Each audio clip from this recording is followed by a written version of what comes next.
Good morning, yet again, from White Pine Studios, hilltop location in the scenic Upper Valley region of New Hampshire, which is also the headquarters for the Opening to Utter Totality YouTube channel, which in turn has been founded to support the Opening to Utter Totality YouTube group, launching tentatively scheduled for October of 2023. This video clip is the second in a what I term the post-formation series, in that the first half dozen video clips on the channel were intended to help people decide whether they were interested in applying to join the Opening to Utter Totality YouTube Zoom group or not. And these post-formation clips are intended to support the group since it has already been formed. At least there's a prospective roster that we're trying to firm up now with those invited to participate. So let's assume that there's going to be a group, and that this clip is intended for that group. And the intention is to support the core focus or study of the group, which, as I've mentioned several times, is the precious treasury teachings of the 14th century Tibetan Buddhist Dharma teacher Longchen Rabjam, better known as Longchenpa. And as I say, the teachings we're taking up are some of the precious treasury series by Longchenpa. So I guess best case for group members, my commentary might provide a sort of secret sauce which enhances the taste and nutritional value of the teachings. But on the other hand, maybe you feel like the meal is sufficient unto itself, and you don't particularly want to put any secret sauce on your portion, which is fine. It's optional. Now, today's clip I'm titling, "Is Reality Really Real?" Pretty clever, huh? It's actually a companion clip to one that I uploaded yesterday called Consciousness and Awareness. And so I'm not going to try to even summarize what I said in that clip. I just would encourage participants in the Zoom group to listen to that video, watch that video before this one, and it will give this one some context. So the part of the gist of the conscious and awareness video I did yesterday was that to define consciousness uh, as our the sum total of our conventional what we would call our human mind.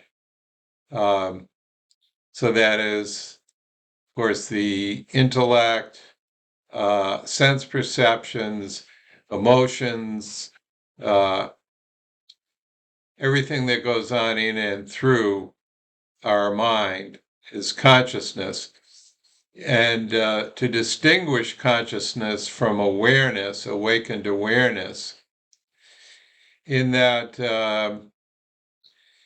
in the Buddhist tradition, awakened awareness, and particularly in the Dzogchen tradition, awakened awareness is said to be uh, beyond uh, our everyday consciousness, provocatively. So, because everyday consciousness, for the most part, uh, uh, I think human beings tend to take as reflective consciousness reflects the totality of reality. And that, in other words, what we perceive through consciousness is real, and that's the whole deal. And the Buddhist teachings say, well, maybe not. And so that proposition, I suppose, either catches our interest or we regard it as ridiculous and dismiss it, and therefore you're probably not even listening to this clip. So, uh, so, uh, so the uh,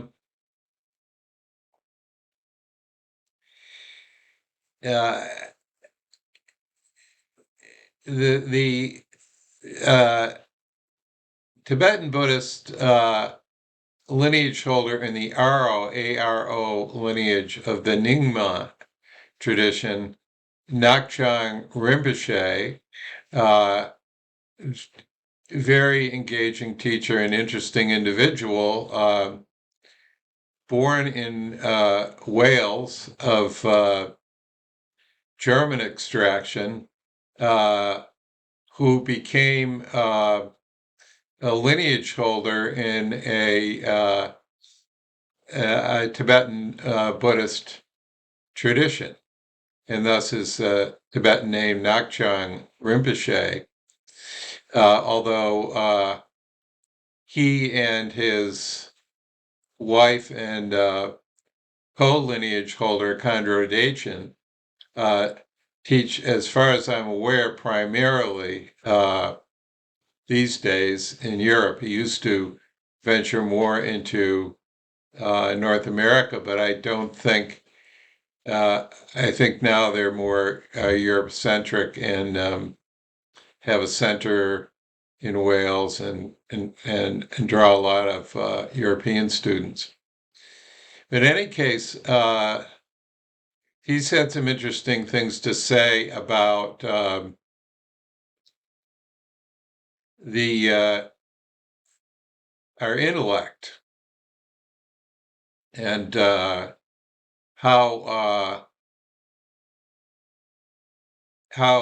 in this era it seems like we're if we're living in the so-called uh, modern world, or I suppose first world societies, with all of the technology and paraphernalia associated with these cultures, there's a tremendous amount of stimulation for the intellect in terms of it being the information age, and we've got technology of various kinds piping all sorts of intellectual stimulation in our direction constantly. And maybe we have varying degrees of success trying to isolate ourselves from that without, in the process, becoming totally divorced from our culture and from understanding what's going on in our world. So, Ngak'chang Rinpoche has this wonderful analogy, which is probably available in some of his online teachings, and I'd recommend listening to it if you can track it down. I don't know what it's titled, but he talks about intellect as being a tool, one tool of our mind, and makes the analogy of it being like a like say you've grown potatoes and now it's time to harvest them. So the first thing you need to do is dig them up, of course, and for that a spade is extremely helpful, if not outright necessary, tool. So the intellect, he makes the analogy of the intellect being like the spade. But then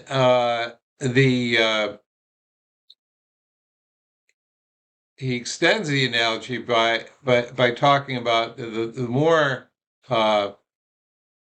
you try to apply the particular tool beyond its highest and best use, the less useful it actually is.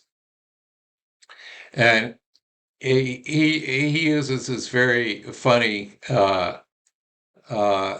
analogy where first you dig up the potatoes with the spade. That's great, but then you use the spade to carry the potatoes inside instead of putting them in a bucket or a bushel or something like that. And then you want to boil the potatoes. You get a gigantic pot that's big enough for the spade to fit in, because you're going to stir the potatoes with a spade. And then once the potatoes are thoroughly boiled, you're going to remove them with a spade and chop them up with a spade. and eventually you sit down with the spade for dinner and you fall in love with the spade and take it upstairs with you, and you beget a family of little trolls. I mean, it becomes pretty stupidly hilarious. But the point being that to say that one of our capabilities is useful for certain applications or purposes is not to say that it's useful across the board, or that's the only tool that we should own and use.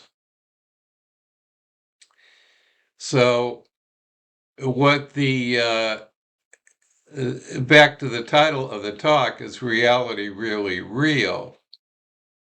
What the way the intellect functions, this major element of our consciousness functions through, you could say, constriction, that is focusing and narrowing down and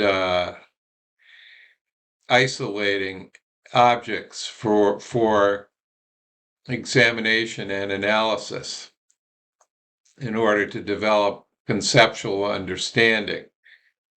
And in a way, I would say it's like you're looking through a microscope, which is a tremendously useful tool for investigating the microscopic sphere of life. You're not going to get any direct sense of it without a microscope.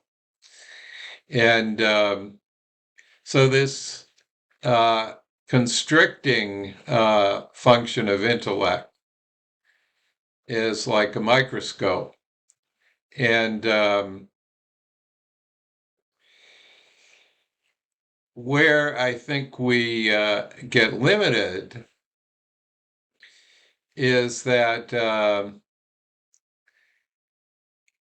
we regard what we're seeing through the intellect, through the microscope, as the totality of existence, the totality of the world and of life. So then it becomes like going around with a microscope strapped to your head all the time and forgetting essentially that you're looking through the microscope and forgetting that there is, if you pull away from the microscope, that you're going to get a very different perspective. So, but the intellect is persuasive. And of course, the microscope is very sharp and detailed in its focus. And so one can come to the conclusion that what we're encountering through this facility is reality, is the entirety of reality.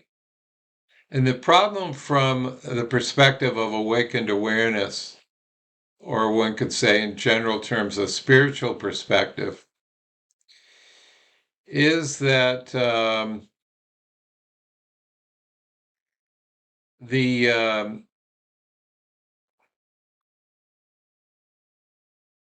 reality that the intellect takes in is, first of all, dualistic. One's self is taken to be a given, and things separate from or other than oneself are taken to be objective or solid realities of various kinds. And then our perception of existence is of this unitary, isolated, separate self going around and relating with these entities that are not itself, other than oneself. And we use our various capabilities that we're well acquainted with to relate with the world, the senses, the mind. We bring the emotions into play and so on that can color things, sometimes distort the actual colors of things, like when a blue filter is put over the lens of a camera and so on, making the world blue. But yeah, so that's what consciousness construes as the totality of reality. Yet it's not satisfactory definition or uh, view of reality from the standpoint of awakened awareness. And the fact that awakened awareness enables or presents a actually much wider and more vast experience of reality is why awakened awareness, great perfection, utter totality, Vajrahart essence, our true self, etc., is said to be beyond conventional consciousness. So, again, provocatively, from the standpoint of awakened awareness, which is what Longchenpa is constantly trying to orient us toward in his Precious Treasury teachings, reality, as the term is conventionally and habitually used, the answer to the question, is reality real, is no. It's not. Or at least it's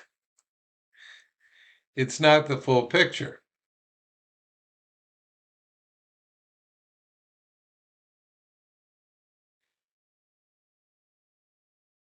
So, of course, this is interesting because often today the phrase "the real world" crops up, tends to crop up quite a lot in political discourse, where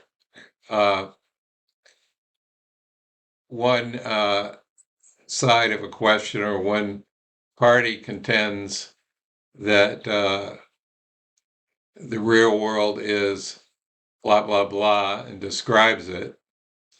And the other party contends that that their opposition is deluded, and that the view they present of the so-called real world isn't real at all, but in fact the real world is blah, blah, blah, blah, blah, whatever they say is the real world, and therefore we're encouraged to support them and their policies rather than the deluded opposition and their hallucinatory views.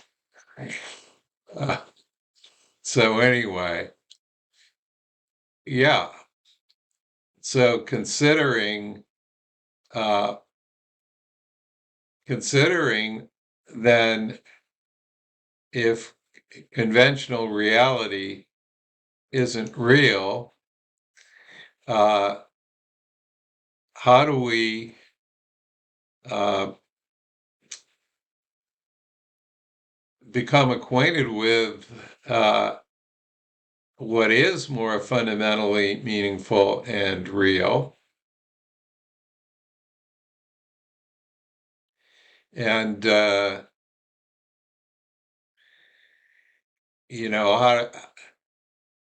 do we do that without becoming lost in some sort of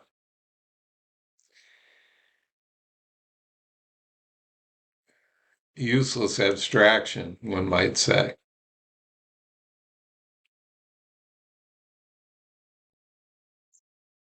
So just to start to bring this video to a close today on this question of how do we open ourselves to experience of deeper felt meaning,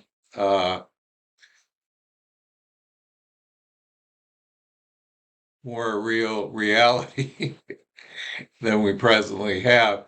I hark back to childhood, and I'm not. I haven't polled people. I'm not sure if this is a universal experience, but I hear about it enough that enough accounts of this kind that I think it's a fairly common experience. Um, so with obviously there are a lot of limitations of one's mind and capabilities as a child. There's a lot to be developed before a person can uh, fully function as an adult in today's complex world, and so on. And so the direction that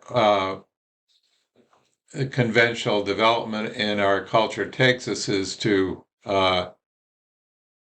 fortify those capabilities which help us to function effectively as an adult, and to discard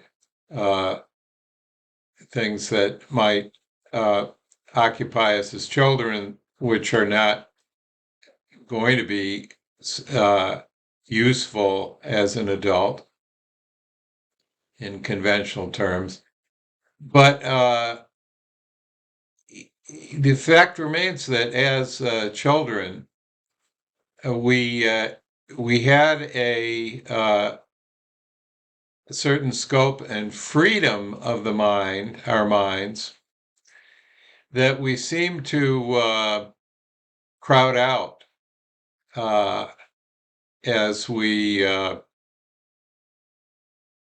age, and we have the freedom to kind of explore and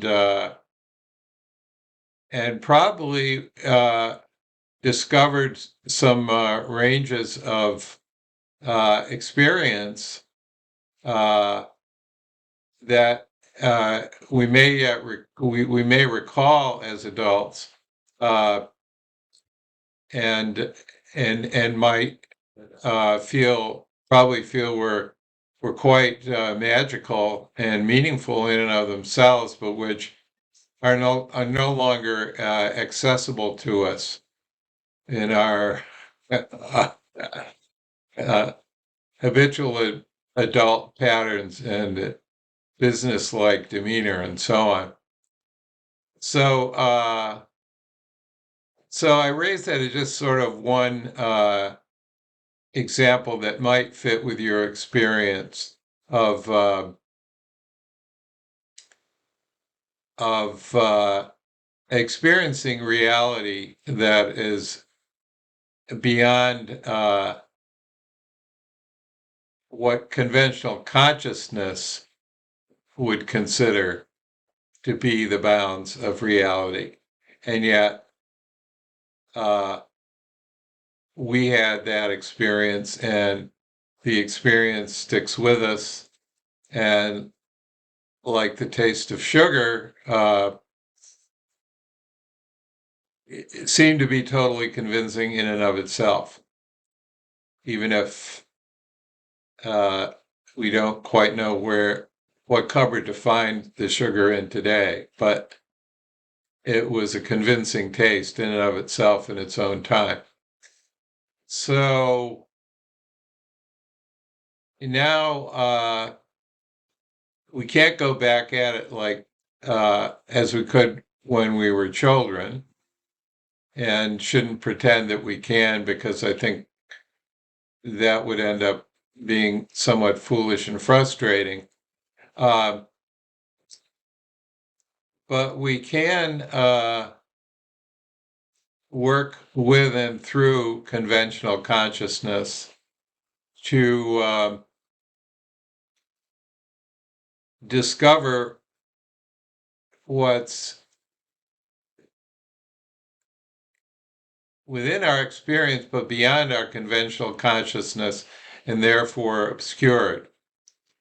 And oftentimes Longchenpa will address his audience as great and courageous ones, because the courage involved here is the courage to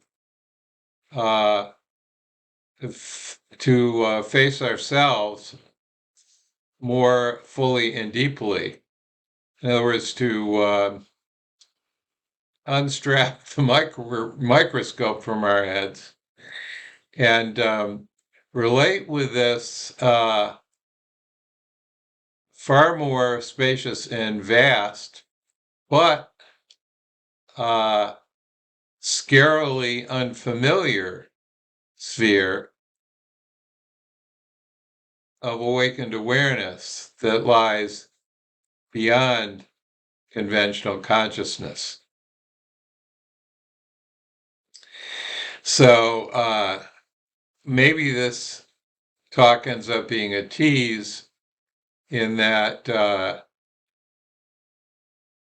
if you're anticipating steps 1, 2, 3, how to, I'm afraid I can't provide that. And Longchenpa in his teachings does a far better and more persuasive job of providing the steps, but still it's up to us. We have to conduct the exploration and make the discovery for ourselves. Otherwise, it's just secondhand, it's just conceptual, and it's going to fall off the way a patch falls off a piece of clothing eventually. So I guess to hark back to this gentleman on the wall, Trungpa Rinpoche, Chogyam Trungpa Rinpoche, it'd be great if I could give you how steps 1, 2, 3, but as he was fond of saying, there is no how, you just have to do it. So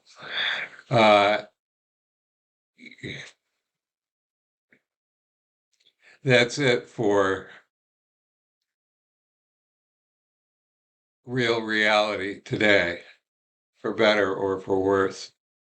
And so from White Pine Studios, charming hilltop location, I'll close as I opened with a good morning, and also wish you good luck and great good fortune.